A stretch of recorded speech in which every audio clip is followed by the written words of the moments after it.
തൃശൂരിലെ സ്വർണ്ണക്കടത്ത് കേസിൽ ഡിവൈഎഫ്ഐക്കെതിരെ വ്യാജവാർത്ത നൽകിയ മാധ്യമങ്ങൾക്കെതിരെ പ്രതിഷേധം ശക്തം. തിരുവല്ലയിൽ നടന്ന പ്രതിഷേധ യോഗം ഡിവൈഎഫ്ഐ സംസ്ഥാന ട്രഷറർ അരുൺ ബാബു ഉദ്ഘാടനം ചെയ്തു.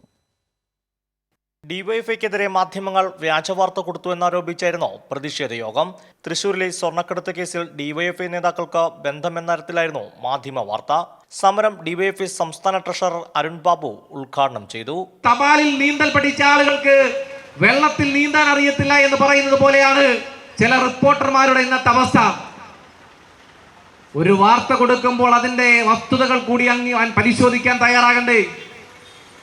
ഡിവൈഎഫ്ഐയുടെ യൂണിറ്റ് പ്രസിഡന്റാണ് ഈ കേസിൽ പ്രതിയായതെന്ന് പറയുമ്പോൾ അങ്ങനെ ഒരു യൂണിറ്റ് അവിടെ ഇല്ല എന്നറിഞ്ഞതുകൊണ്ട് തന്നെയാണ് വാർത്ത കൊടുത്തത്. ഡിവൈഎഫ്ഐ ജില്ലാ സെക്രട്ടറി ബി നിസാം പ്രതിഷേധ യോഗത്തിൽ അധ്യക്ഷത വഹിച്ചു. മനോരമയുടെ റിപ്പോർട്ടർ ആദ്യം പറയുന്നത് JP നഗർ യൂണിറ്റ് സെക്രട്ടറിയാണ് ഷാഹുൽ ഹമീദ്.